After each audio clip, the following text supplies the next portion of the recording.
Dober večer, cenjene gledalke, spoštovani gledalci.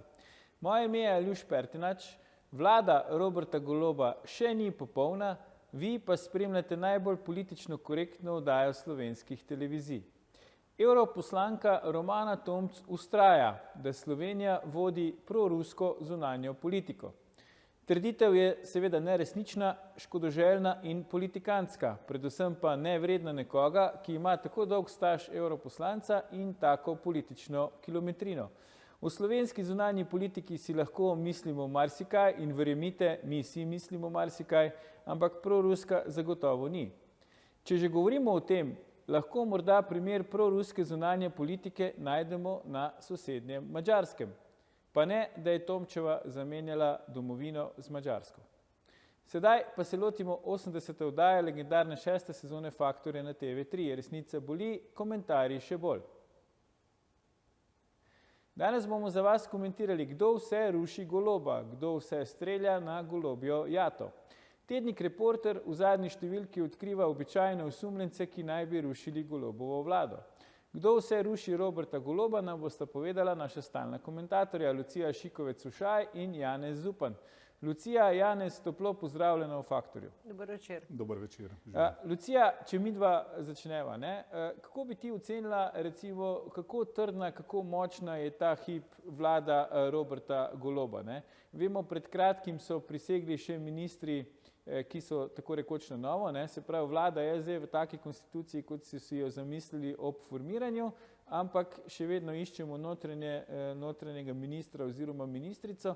Kako bi ti ta hip ocenila vlado Roberta Goloba? Se ti zdi, da ima trden položaj, da imajo stvari v rokah ali ne? Imajo, ampak ves čas pogojno, bi rekla, da ta trdnost, ki je zgrajena na rezultatu volitev, je odvisna preveč od teh zunanjih dejavnikov in pa seveda tudi obeh koalicijskih partneric. Tako da mislim, da si tukaj Golob mogoče dela malo preveč iluzij in da se mu zna spodmakniti ta zmaga, kot se je že marsikomu. Bi rekla, da nima vseh vajeti v rokah, ampak delujejo pa trenutno trdno, kar pa ne pomeni, da je to dolgoročna trdost, ampak trenutni interesi jih pač povezujejo. Ja. Janez, enako vprašanje zate. Ja, bi se delno kar pridružil Luciji. Tudi jaz mislim, da seveda so notranja neka trenja oziroma tudi trenja, ki se izražajo na ven in pa ki prihajajo od zunaj. Tukaj se mi zdi pomembno poudariti, da je težko govoriti o tem zdaj, ali je trdnost dejansko ogrožena ali ne, ker izredno težko to, zdaj te poteze, ki so, ne vem, tudi recimo Luka Mesec je rekel, ali Luka Mesec, mislim, da je bil on, je rekel, da bodo izstopili iz vlade, ampak leta 2030, ko bodo vse reforme končane, tako da po eni strani dobivamo take, po drugi strani malo drugačne signale, ampak mislim, da glede na to, kakšna je konstitucija, kakšna je tudi želja za bomo rekli, za to, da se ostane tam, kjer je bilo aprila določeno, se mi zdi, da ni ogrožena. Zakaj po vašem mnenju se Slovenci tako hitro naveličamo vsake vlade? Približno po pol leta, najkasneje po enem letu, začnejo ti javnomnenjski rejtingi vsake vlade, ni važno, kako je nastala, kdo je vod, drastično upadati in praktično potem padajo do volitev. Zakaj po vašem mnenju? Po mojem je to ta slabost manjka demokratične misli v Sloveniji. Tukaj se verjetno pozna pretežnemu delu rečva odraslega prebivalstva vendarle ali vzgoja, ki so jo bili deležni od staršev, ki so zrasli v prejšnjem režimu, ali pa življenje in bivanje v prejšnjem režimu. Tako da ta jaz veliko razmišljam o Slovencih kot o narodu zadnje čase, zato ker nekako delam neko inventuro svojega dela počas in veliko ljudi je šlo skozi mojo pisarno, pa bi rekla tako, in različnih profilov in vidim pravzaprav tisto neko latentno nezadovoljstvo v tem narodu z vsem. če bi se dali, bi spremenili svet, ampak ker ga ne znamo in ker ga ne zmoremo in nam ni všeč, nobena stvar, nobena koža nam ni povšeči. Zelo radi smo nesrečni, rajš, kakor da bi bili srečni in to je meni, kako bi rekla, hudo. No? Tako, na splošno gledano mi je žal za ta narod, ki je pravzaprav bil in je še vedno eden bolj propulzivnih narodov v tej Evropi, glede na športnike, glede na znanost, glede na glasbo, mislim, vendarle, ne, med 2 milijonoma imamo kar zavidljive uspehe, ampak tista splošno, generalno gledano je pa to nezadovoljstvo. Ne? In če si nezadovoljen s svojim življenjem, potem dajmo vlado rušiti. Ne? Mogoče bo pa potem naše življenje boljše. Ne bo. Ne bo. Ja. Ja, tukaj se mi zdi še ena pomembna stvar, ne, ker se mi zdi, da to ni neka posebnost zdaj v Sloveniji, da se naveličamo vladi, vsaj tak občutek imam, ker seveda predvolilne obljube so neki, potem realnost povolilna je pa nekaj drugega in recimo, da se po pol leta neke zveze pokaže, kaj pravzaprav človek kam brca, torej a brca v temo, a brca tisto, kar je obljubil, da bo zbrcal. Tako da se mi zdi tudi tukaj, da so ta razporek med tem, kar je bilo obljubljeno in kar je dejansko na čemer se dela, se takrat pokaže in potem to nezadovoljstvo nastopi.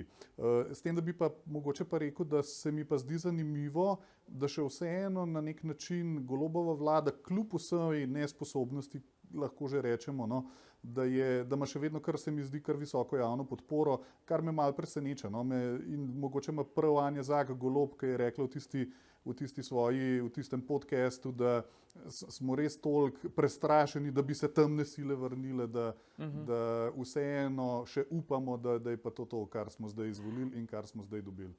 Veš, kako je? Jaz bom rekla zdaj tisto, kar so nam povedali, da ti sreče ne more dati partija, to, ko smo bili otroci, ne vem, kdo je že to rekel, kdo je to rekel, bolj pameten od mene, ampak tudi vlada ti je ne more dati. Ne? To je res, in mi moramo vendarle izhajati, da je vsak posameznik odgovoren zase. Pričakovanja ljudi so pa, da jim bo vlada reševala pokojnine, plače, eno, drugo, skratka, pričakovanja ljudi so absolutno previsoka, zdravstvo, ne bo jim. Vsak se mora potruditi v svojih najboljših močeh in zase najti najboljšo rešitev. In ljudje niso navajeni zase skrbeti, to mene motno. Ampak recimo vseeno, če tako pogledamo, zdaj mi od leta 2004, se pravi tistih volitev naprej, nobena vlada praktično ni ponovila mandata, se pravi, da bi po volitvah. Vidimo, v drugih državah se to vendarle dogaja. Rečemo, da v Italiji ne. No. V Italiji mogoče ne, ampak pač v drugih državah pa se, pač tudi v sosednjih naših državah, recimo, če pogledamo Nemčijo, če vzamemo za primer pa Angelo Merkel in tako naprej. Skratka, pri nas v bistvu nobena vlada ni ponovila mandata, odkar pač ni več vladavine LDS-a. In me zanima zdaj vajino mnenje, a mi res toliko hlastamo, ko si ti rekla, Lucija, za nečim novim, nekom, ki nam bo bolj izboljšal življenje, pa smo pol z vsakim zadovoljni, ali je pač to nekako, so tudi drugi razlogi za to, da recimo pri nas nobena oblast ne zdrži več kot maksimalno 4 leta? Mislim, da tudi ne grejo najboljši ljudje v politiko. V politiko grejo tisti, ki, zdaj bom spet posplošujem, ampak vendarle tisti, ki ne znajo delati drugega. Vsak človek se pravzaprav pošten politike izogiba in v tem smo bili tudi vzgojeni, vse moja generacija. Samo roke stran, pa tih bota. In to presež v enem narodu, torej to zakoreninjeno, da se bojiš politike, da se bojiš politikov, da si vzgojen v duhu, da je politika umazana in da ti tega nekako v 30 letih samostojne države tudi ne uspejo nekako zbrisati spomina, je pripeljalo do tega, da je negativna selekcija. Poglej parlament, pa sej, če bi bili to tvoji sošolci v osnovni šoli, s polovico ne bi govoril. Mislim, to je moje mnenje, moje mnenje.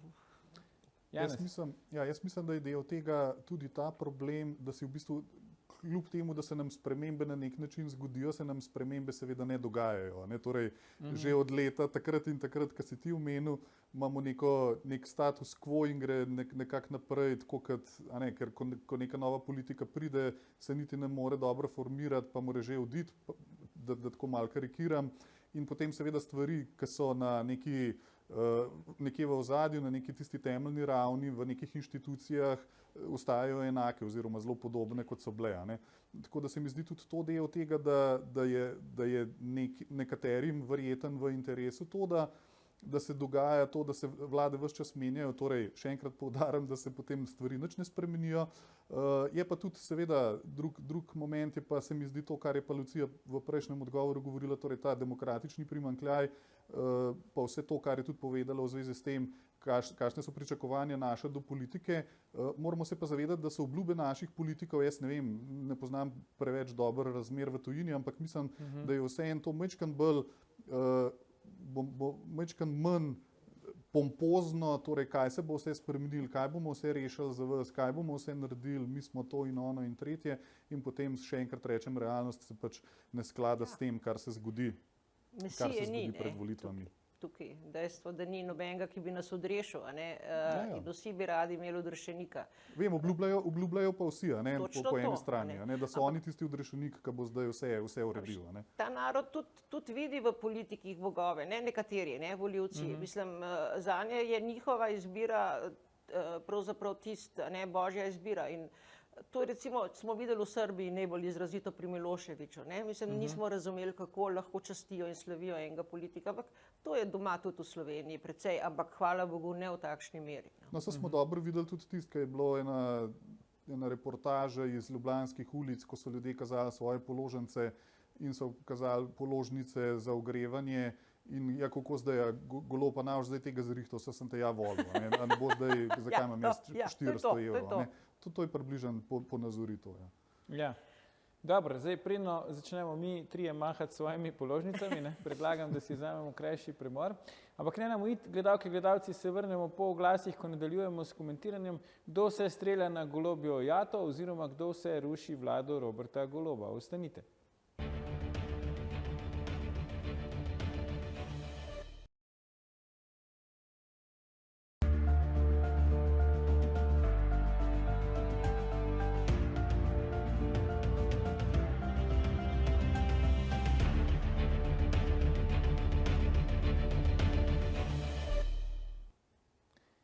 Ponovno pozdravljeni, z nami sta še vedno naša stalna komentatorja, Lucija Šikovec-Sušaj in Janez Zupan. Pogovarjamo pa se o tem, kdo strelja na Golobjo jato oziroma kdo ruši vlado Roberta Goloba. Evo, Lucija, Janez, da ne jo zdaj gledalke, gledalci v skrbeh, zakaj v tako preširnem razpoloženju začenjamo drugi del oddaje, pač nobeden izmed nas se ne piše Golob in nobeden izmed nas ni del te jate, na katero se strelja. Ampak revija Reporter, v kateri sem se referiral že v uvodu današnje glavne teme, je kar pač obširno, kolega novinar Igor Kršinar je napisal članek, obširno pač predstavlja, kdo bi naj bili tisti, ki rušijo vlado Roberta Goloba. Sem rekel, da so to običajni osumljenci, ampak mogoče vsi pa tudi niso. Taka zanimiva pahljača ali pa paleta se mi zdi. Od Joca Pečečnika do Jaše Jenula, od Gregorja Golobiča do Milana Kučana, pa še pač Blaž Brodnjak iz Nove Ljubljanske banke je zraven za dober okus. Zdaj, kaj si vidva mislite, ko vidite ta cvetober? Bi videla tudi rekla, da so to tisti, ki rušijo to vlado Roberta Goloba, ali bi vendarle, če bi vaju kdo vprašal, kdo ruši vlado Roberta Goloba, pa ima kakšno drugo ime prej prišlo na misel? Torej, kar se mene tiče, bi rekla Milan Kučan, da, odkljukan. Zakaj? Če gremo mogoče kar tako sproti, če si za, Lucija. Zakaj bi recimo za Kučana rekla, da da? Definitivno mislim, da Golob ni Kučanova izbira, da je enostavno se, bi rekla, še poletel previsoko, in da mu striže peruti. To se je videlo pri Jankoviću, v razmerju Janković vlada Republike Slovenije smo očitno padali na celi črti oziroma je vlada pokleknila pred Jankovića. To pa veva, da je Kučan. Tako da druga stvar je pa ta naša predsednica, ki jo je Kučan in Türk sta jo inštalirala.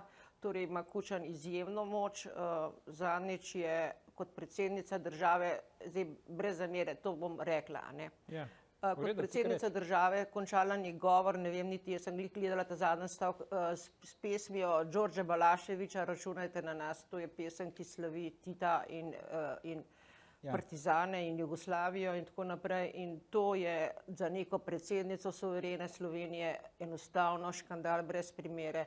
Jaz ne spremljam teh družbenih omrežij, tako da ne vem, a se je o tem karkoli slišalo, govorilo, ampak jaz bi zahtevala, da resnično, da gre. To zame je bil to resničen prvovrsten škandal, ampak v redu. Torej, tle bi rekla, da je Kučan tisti, ki daje vedeti Golobu, da ni ta glaven, ne glede na rezultat na volitvah. Kar se tiče Golobiča, jaz ne bi vedela, kakšna je njegova moč, ker mi ni poznan. Vem pa, da je edini politik, ki je moral do zdaj odstopiti zaradi tega, ker se je zlagal. Tako da se spomnim tista ultra, ali kaj je bilo, ne? Ja. Res, da ga ta ultra zdaj nekako daje bolj ob bok Musarjevi familiji, a ne? Tukaj imamo Lichtenstein, tukaj imamo te razne zadeve. Gmotno ni bil na slabšem po tem odstopu, po dostopnih podatkih. Kar se tiče Pečečnika, mislim, da služi vsakomur, ki bi mu lahko prinesel korist. Pečečnik pozna najbolj barvo denarja. On je biznismen, ne? Brodnaka ne poznam, tako, a imamo še kakšnega? Ja, Jenull tudi, bo je. Jenull pa itak vemo, čigav je, a ne? A veš, partija oziroma ta stara levica je naredila nekaj, česar ni sposobna desna stran narediti. Oni so ugotovili v tistih 50 letih, a ne, da čast in oblast, ja, je fino, a ne, ampak še bolj fino je pa imeti denarne tokove obvladati in pa gospodarstvo zadaj. In oni so dali drugo generacijo, oziroma zdaj že tretjo generacijo v prve vrste, a ne, imeli smo Šolte za vnuka, Kardelja, imamo Jenulla, sina od Jožke Heglerjeve. Jožka Hegler, vemo, kaj je predstavljala pri Jankoviću. Imamo spet Lichtenstein, a ne, mislim, Lichtenstein je očitno neka skupna točka in to stara levica je zelo dobro vedela. Kučan ne rabi biti nobena figura, on rabi biti je figura od zadaj, a ne, ki usmerja in drži očitno veliko stvari. On se mora sam na pravo stran avtomobilov usesti, ne, na voznikovo stran, ne na sovoznikovo, pa avto pelje tako, ko mora. Ja, tako da to jaz mislim, da je temu, da ga res rušijo, no. Mislim, oziroma ga vzgajajo, tako kot, kako bi rekla, kot mali princ, a ne. Da je več palce kot korenčka. A tako? Ja, jaz sem podobno hotel reči, da to ni rušenje, pa da se, če se strelja na golobjo, ja, to se strelja s slepimi naboji, toliko, da se dobro sliši, ne pa da se ne pa da kdo pade dol. Sam poka pa. Čeprav golobi zbežijo tudi, če poka, ne, v bistvu. Zbežijo, ja, ampak ostajajo pa kot jata, ne, skupaj. Tako da to je prva stvar. No, druga stvar, to discipliniranje, ne, ki ga nedvomno opažamo v zadnjih mogoče mesecu ali pa mogoče še malo dlje, se seveda začne v medijih in članek v Reporterju je gotovo tudi del te disciplinacije, torej tega discipliniranja Golobove jate, kot si jo sam poimenoval. Tako da se mi zdi, da je to prva stvar. Druga stvar bi mogoče nam je Kučana tukaj vseeno dal Goloba samega, ker dejstvo je, da ima tudi on eno puško, s katero se najbrž strelja tudi samega sebe. Težko reči, da zaenkrat mogoče res še slepimi, ampak ni pa več daleč od tega, da se bo začel s pravimi.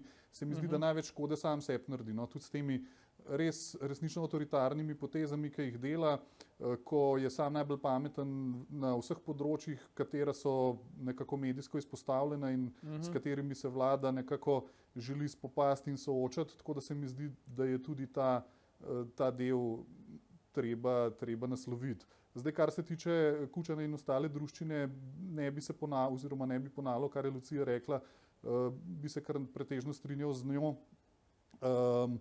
Zanimivo je, tudi ti si imel v oddaji goste, ki so razlagali, po eni strani rečemo, ja, se ta stara garda, se to nima nič več veze s tem, pa ne vem, tudi sami seveda rečejo, ja, jaz nimam nič več s tem, kaj imam jaz s tem, ampak si pa imel že v oddaji goste, ki so prostodušno razlagali, kako se dobivajo na vseh možnih sestankih in skušajo levi pol nekako poenotiti. Tako da je nekaj resnice v tem tudi siguran in kar je Lucija rekla, se mi zdi kar na mestu.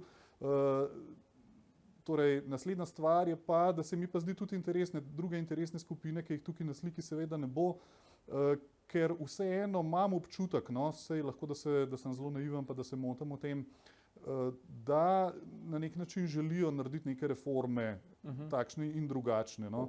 Kar se tudi kaže v samih nastopih. Na prvo žogo, seveda,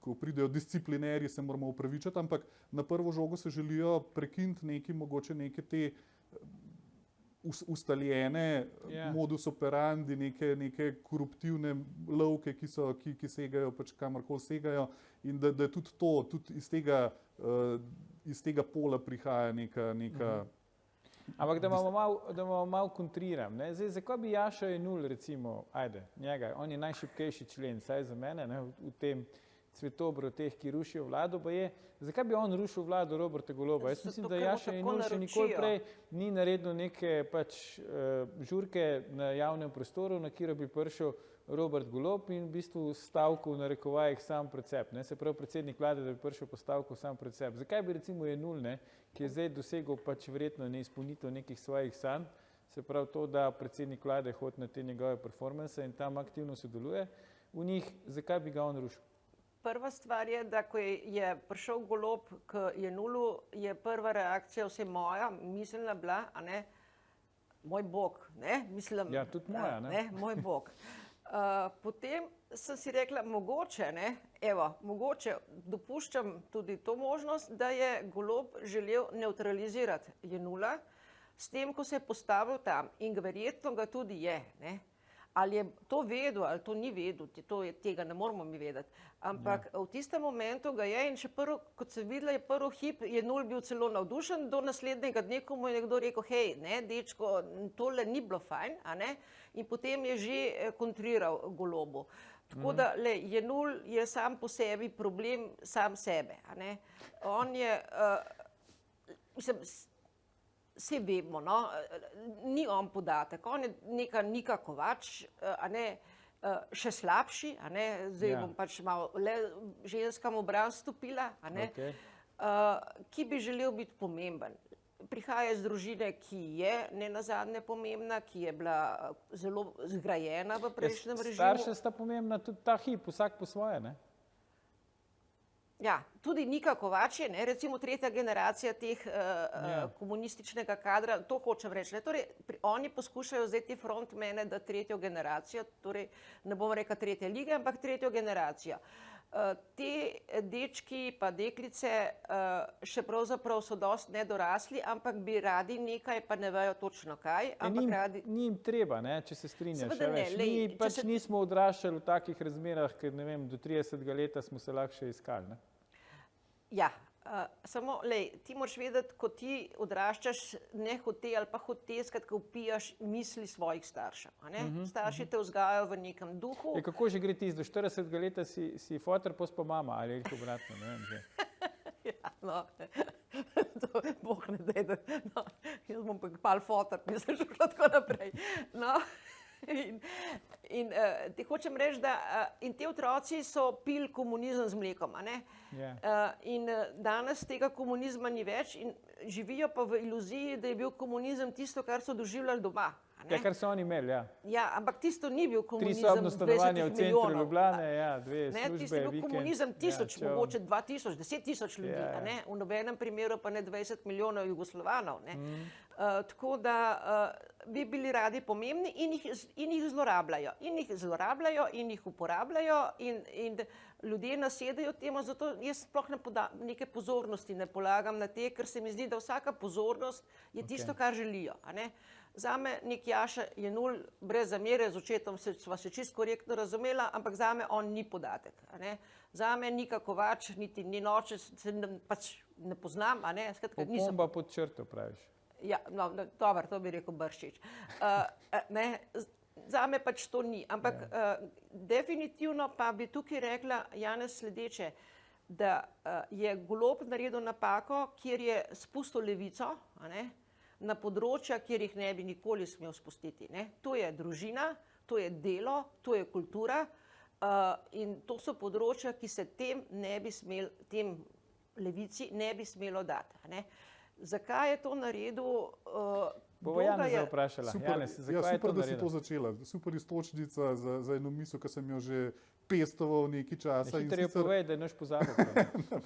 Ne bom pozabil.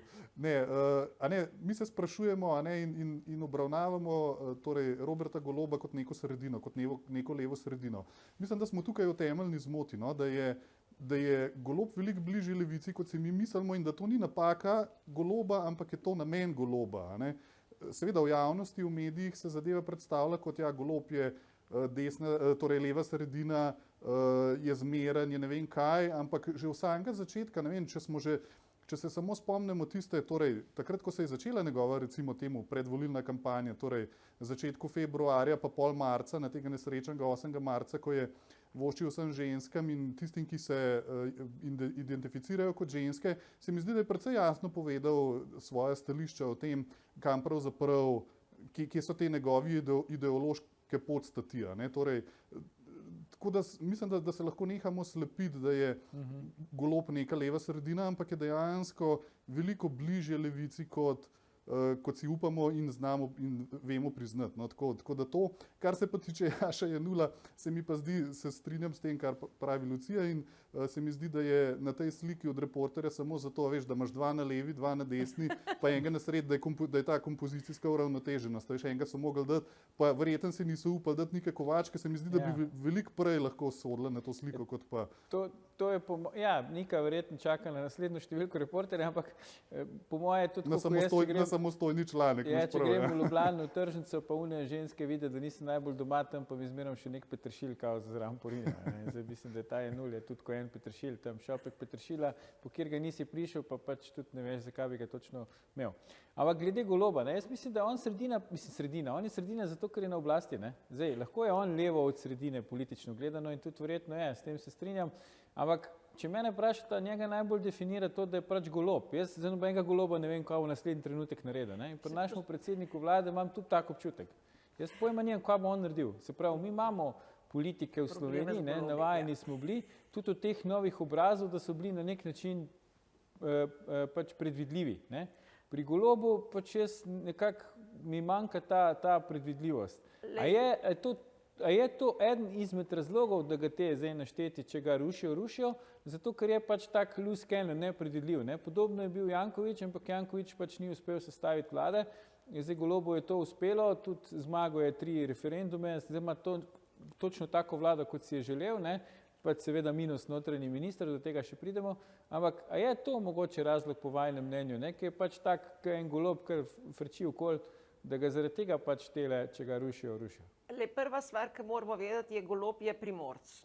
Ja. Primorci so zaradi fašizma in zaradi izkušnje s fašizmom verjetno vsi bolj levo usmerjeni, če gledamo levico v tistem smislu, kot smo poznali pred 50 leti.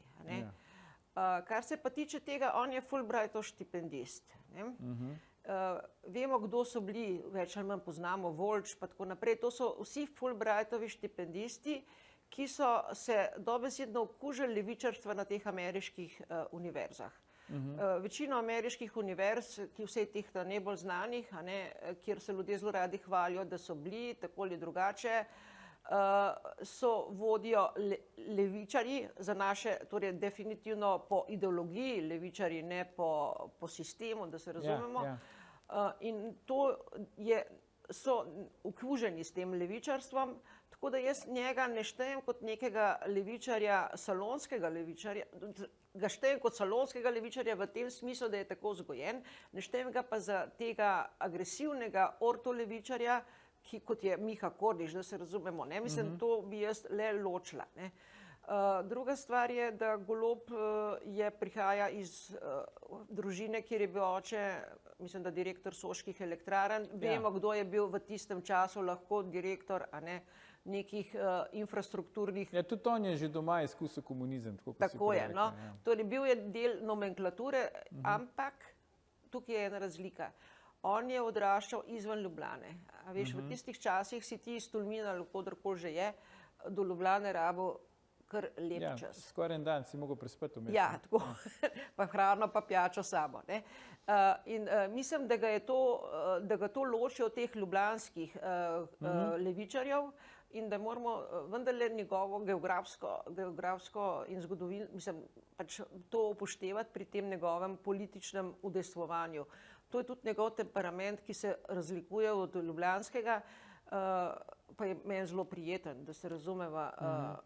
A misliš pol, da ga malo zviška gledajo, če te prav razumem tudi? Mislim, Ljubljančani so dost prepričani. Poseben ta stara garda, ne, ki je bila v Ljubljani, kjer je bilo gnezdo vseh teh idej. Ni on del murgelske elite, ne? Če te prav ni del, tako je. Ni del, in jaz mislim, da tudi njegov oče verjetno ni bil. Če ne bi bil direktor Kirih bil drugih je, ampak je bil geografsko oddaljen. Bi bil pač Kirih drugih. Bi rekel, da to je tisto, kar ga še vedno računam, verjamem v to, upam, da je dobro nameren. Mislim, da bi moral levico odrezati kompletno, se resnično otresti tega. To brez veze gre na okope s temi muzeji osamosvojitve. Čeprav, če smo čisto odkriti, jaz sem rekel, zame bi bila največji razlog, da muzej ostane, da bi tiste 4 odlikovanja, ki so jih dobili zdaj, dali v muzej osamosvojitve, potem bi verjela, da verjamejo v ta muzej osamosvojitve tisti, ki so ga ustanovili. Pa nisem slišala, no, mogoče. Ne še. No, tako da, a veš, to se mi zdi, to so fronte, ki jih odpira brez veze, ne? Vendarle je bilo veliko volivcev SDS-a, ki so ga volili, ne? Veliko. Se vidi po rezultatu. Tako da je čist brez veze to dela in dost neumen, no. Janez, zdaj vladi manjka, da bi bila popolna še notranji minister. Zakaj je pa manjka? Zato, ker je odstopila prejšnja notranja ministrica Tatjana Bobnar, oziroma je bila odstopljena. Zdaj, kolega Kršinar piše v tem svojem članku v Reporterju, da je bila Tatjana Bobnar v bistvu nastavljenka teh sil, ki zdaj rušijo Goloba, in pač, ko je Golob to ugotovil, se je znebil oziroma je mogla iti. Zdaj, to mene čudi osebno, mogoče tudi tebe. Zdaj smo glih se navadili, kako je Tatjana Bobnar dober lik v tej zgodbi, ker ni popustila pritiskom predsednika vlade na področju pač notranjih zadev oziroma policije. Zdaj beremo, da je v bistvu bila nastavljenka teh, ki rušijo vlado Roberta Goloba. Kako si ti to razlagaš? Najbrž tako, kot sem že rekel, torej, da ta članek v Reporterju je del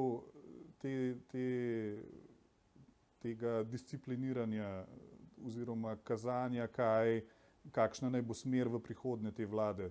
Tako da najverjetneje, to bi se strinjal s tabo, da tudi mene čudi, najverjetneje to ne drži, torej, da je ona nekih starih silom, pa se mi zdi, da je ta, v narekovajih seveda, ljubezen bila precej iskrena, je pa tukaj pa seveda prišel do izraza torej Golobov temperament, o katerem je govorila Lucija, in pa tudi ta definitivno precej očiten narcisizem Golobov, kjer ni po njegovo in je potem so konsekvence precej drastične. Lahko se mi zdi, da na tem nivoju lahko marsikje pride do kakšnega krha. Definitivno bi prišlo tudi do krha, če se ne bi Loredan opravičil Jankoviću.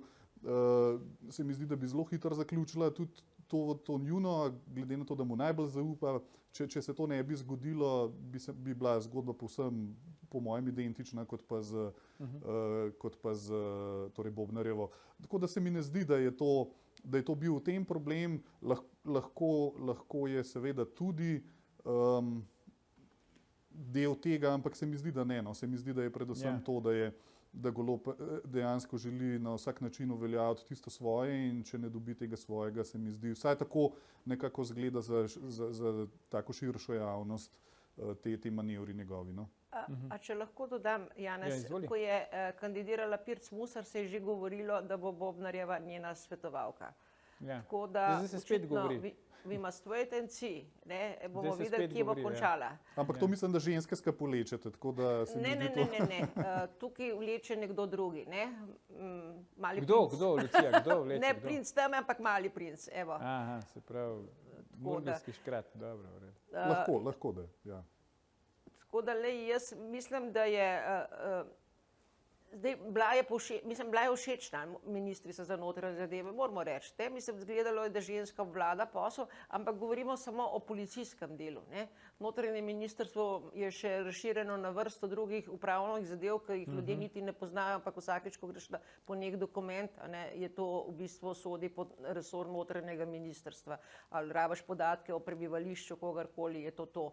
Tako da ne vem, koliko je ona sicer obvladala celotno ministrstvo, policijsko delo je bilo videti, da obvlada, da ne bo delala teh napak, kot jih je delal prejšnji minister. Zakaj je šla, verjetno ne bomo nikoli zvedeli, no, če zares ne. Videti je pa bilo, da ko je prihajal Golob, takrat, ko je ona odstopila, torej en teden prej so jo še hvalili ob interpelaciji in potem so pljunili v skledo svojo vsi po vrsti, ne, mislim, skratka, ne vem, eni ljudje res nismo za politiko, ne, mislim, eni se kar zgrozili ob taki misli. Ampak je pa predsednik vlade, ne, torej je lahko, ima to pravico in očitno mu ni škodilo, ne. Tudi Loredanu, treba reči, je pravzaprav bolj Golobu škodilo reakcija z Jankovićem kot Loredanu, ne. Ja, ne, ker je, pač se vidi, kdo je vodja te jate, ne. Sej predsednik vlade, če pa ima kaj skupnega z prejšnjim predsednikom vlade, ima pa to, da nas zelo rad opozarja, da on vlada, ne. To pač do zdaj ni bilo značilno, recimo, za kakšne njegove predhodnike z tega političnega pola, ne. Pri Marjanu Šarcu smo imeli občutek, da pač bi najraje rekel, da on sploh ni tam, ne. In tudi ni bilo značilno, da pa ni bo slab, veš, ni bo tukaj slab. Ne, se pravim, pač, ne, bolj smo bili navajeni, da imamo predsednike vlade, ki ne mešajo, ne, preveč, da ne rečem česa. Zdaj pa je obratno, ne, Golob pa skače iz vsake paštete, on se vsak fajt, da tako povem poulično, ne, vsak fajt se spušča. Ja, in tudi to je, kar se mi zdi, kako se temu reče, torej očigledno, da ne tudi ministri njegovi, ne samo on kot tak, torej pove, da vleče niti, ampak tudi ministri njegovi, kar se pa nikoli prej ni dogajalo, tudi v prejšnji vladi Janše ne, da ministri povejo, ja, on je šef, njega moramo poslušati in tako naprej in tako naprej. Se mi zdi, da tega prej ni bilo, da so vse ministri rekli, ja, pa se pogovarjamo, pa mnenja poslušati. Ne, oni so govorili obratno, ne, če smo zelo natančni, vsaj v zadnji Janševi vladi so rekli, da Janša jih posluša, ne. Najbolj od vseh. To so tudi meni, ja, ne, ampak tudi meni v oddaji so to povedali, pač pa so iz različnih, recimo, strank prišli, koalicijskih, pa to. Noben ni rekel, recimo, da mu predsednik vlade nekaj diktira, ampak obratno. To je zanimivo. Ja, medtem ko Han je pa rekel, ne bo mateka pa mamice, vemo pa, kdo je šefa. Ne? No, meni je bilo zanimiva ta anketa potem delana, ne? Kako je Loredan skočil v javnomnenjski anketi, ker se je narod postavil na stran žrtve, to je prvič, a ne? Drugič pa mu zaupa, kar se tiče poštenja. Ne? To je vemo, kako skačejo politiki po teh anketah. Zdaj je skočil Anže Logar, a veste, zakaj je Anže Logar skočil? Zato, ker se ni nikjer pojavil, odkar je pač bil odličen drugi na predsedniških volitvah. Mene čudi, da Bulčeve ni nikjer na tej lestvici. Ja, tisti hip, ko bo Logar začel kaj delati aktivno, zdaj nekaj napoveduje, nekaj intervjuje imel, bo šel takoj po lestvici navzdol. Tukaj se ne morem strinjati z Lucijo, da je Loredan nekako hranil svoj ugled, se mi zdi, da absolutno ne. No, jaz pa mislim, da ga je. Veš kaj, lahko se ne strinjamo, kar je super, ampak zakaj se ne strinjamo, boste pa mogla povedati naslednjič, ko bomo skupaj v oddaji. Danes nam je čas potekel. Lucija Šikovec-Ušaj, Janez Zupan, najlepša hvala za vajine komentarje. Gledalke, gledalci, to je bil o tem, kdo strelja na golobjo jato in s kakšnimi naboji. Že 836. faktor na TV3. Jutri bomo za vas komentirali, kakšne morajo biti reforme zdravstva in šolstva. Ne zamudite, predvsem pa ne pozabite. Ni vseeno, kdo kaj reče.